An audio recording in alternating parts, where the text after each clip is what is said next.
So do you know how to create React components? Well, do you know how to do that in live coding? Well, today I'm going to show you how to create the best React component and help you to impress in your next React.js interview. And before you yell at me saying that you know how to create React components, well, I encourage you to watch this video and then tell me in the comment section below, what do you think about this architecture? For the past 4 years, I have been taking over thousands of interviews for React.js. And I'm going to show you what I would like to see if you come to my interview and I ask you to create a single component, a simple component. I will start with the ask. Create a React component that receives a onClick function and a label as props, and then render in a page. So that will be the ask. Create a React component that receive props. That props will be a label and an onClick, and then you just need to create a button and display it in the page. And I'm going to show you what I expect you do when I ask you this question, or when the recruiter asks you this kind of question, okay? Make sure watch this video and then tell me your feedback. I'm gonna show you the most important file in your application. You will see that we're gonna use this file a lot. So it's the types file. So the type files is where you define the schema for that button, right? For the schema for that component. And if the recruiter tell you to create a component that receives a label and a handle click function, so that's where you define it. So then you define the types and then you validate it with the recruiter before you create the button. All good? Okay, so this is how the file looks like. I have one folder which is the with comments. So you can open this folder and then go to the types file, and then I am commenting line by line to explain what attributes are used for. So if you look to this file, you can actually predict the behavior of the component, right? Just by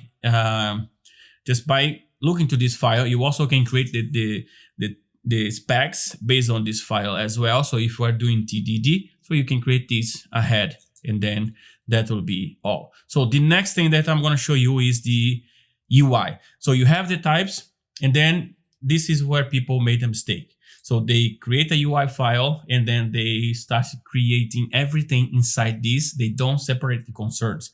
I'm going to show you how to do that and how to work with a team, right? So the presentation button would be this UI file. You can call view file or anything that you want. So this is pretty simple. There's no validation. If you note, there's no validation in this file. This file receives a click and a click function and a label from props, right? And then they use the same types you use everywhere. So we're gonna use these types everywhere so that we make sure that we are using the same types. We are increasing the build time check. So today I'm gonna show you how to do build checks, which is adding types. It will help with the build time.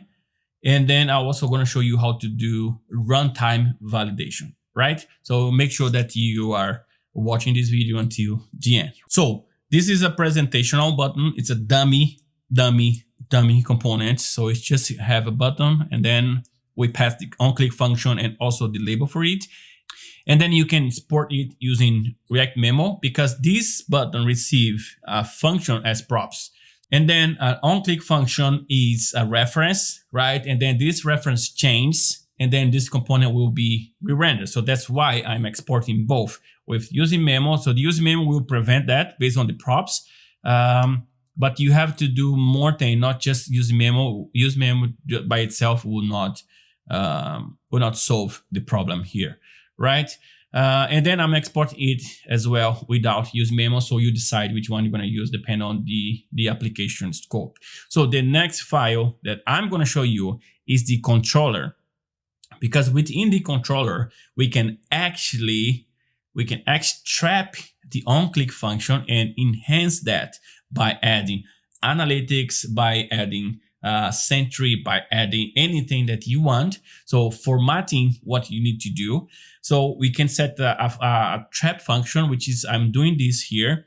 So I'm creating this button controller. So this is how it look like, right? Pretty simple as well. And if you notice, there's no validation on this component because we're going to do the validation somewhere else. So we have separate the concerns. People can work in the validation, people can work in the view, people can work in the controller.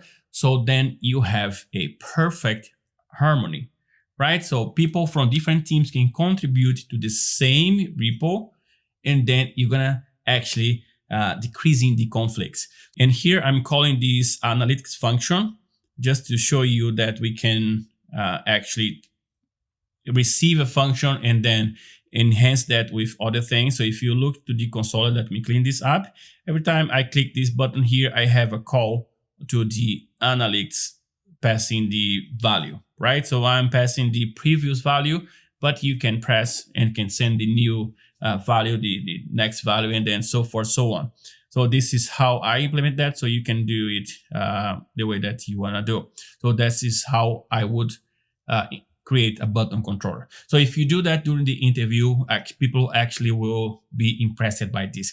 So you don't need to do the analytics tracking, but yeah, you can separate the concerns, create a controller, create a type, create a UI, and this will make you be seen different, right? People will look at you and say, okay, so this guy is a talent. We need them. I need to hire them. So the next file that I'm going to show you is actually the validator. So how we connect the validator with the controller, with the UI. Well, if you look at this line 21 here, it's a HOC, right? We have this HOC to wrap the component, so we don't need this memo. We can remove this.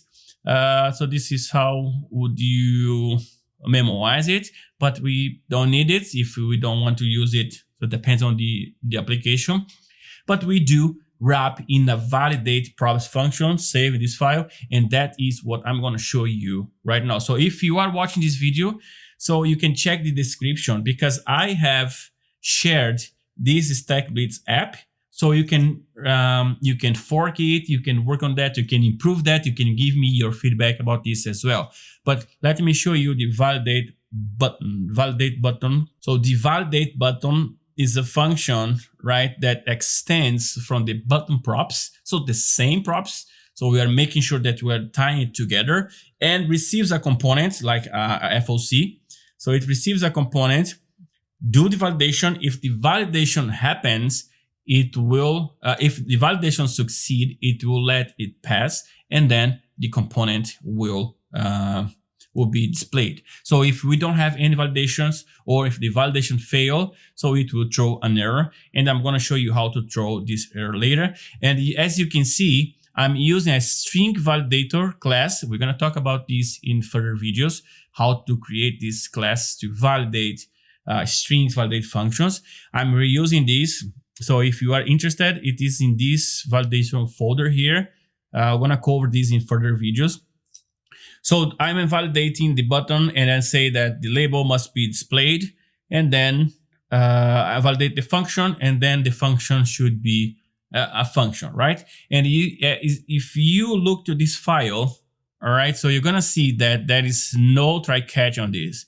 Why there is no try catch on this? Because I have a try catch in the error handling function, right? Error handling class that will catch this error and connect to my error handling monitoring, like Sentry, for example. And then I'm going to watch it from there. I'm going to capture all the errors and then monitor that from Sentry. So that is a great thing to do as well. A great practice.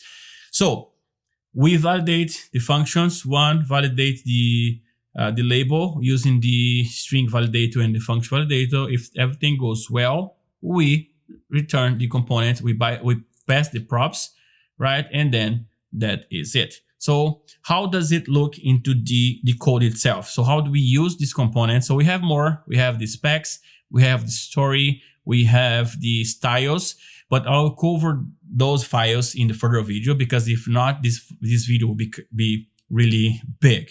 So how to use this button? So you go to your main TX, the app TSX, for example. So then you import the button. So you see, if you look here, you're gonna see that we have the button, right, from the components button. But this button is not the UI. If you remember, this button is the controller, because I have the index here that import the button from the controller, right, and export it, export the button and export the type as well. So you can use these types everywhere else as well. So let's going back to the app.ts. So you wrap this in an error boundary. So this is a common practice. You can use this error boundary inside the button controller as well. So you don't need to wrap it here. But what I'm doing is I'm wrapping this in the outside, just for you to see that we can do it in both sides. So this is the simple usage. I'm gonna open the console log here, the browse console. So let me put this side by side and then go to console here. So you don't need to worry about this. I'm gonna share this link, right? So I'm gonna clean this.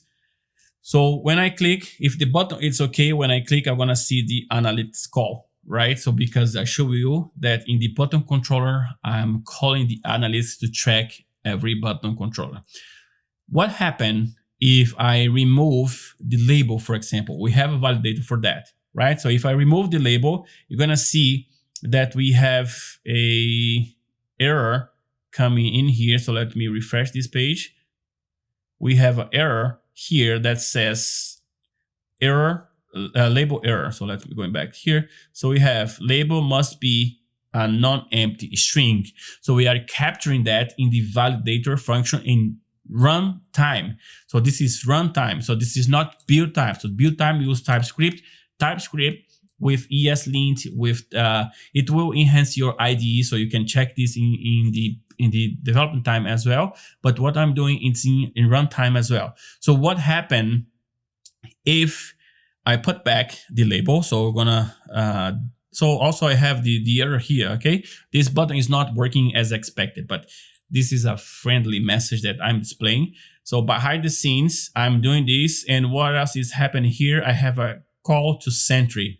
Right, I'm using Sentry. I'm calling Sentry and say, okay, track this error, because in production, when it's in production, I'm not able to see all the user log, and then we're gonna check this on Sentry. What happened now if I remove this function? Let me clean up this. So if I remove this function, the error that we are gonna see in the logs, they will be different. There will be on-click function undefined error. So that means onClick must be a function, right? We track this. We have a Sentry call for this as well. You can see it here. So it's been sent to Sentry.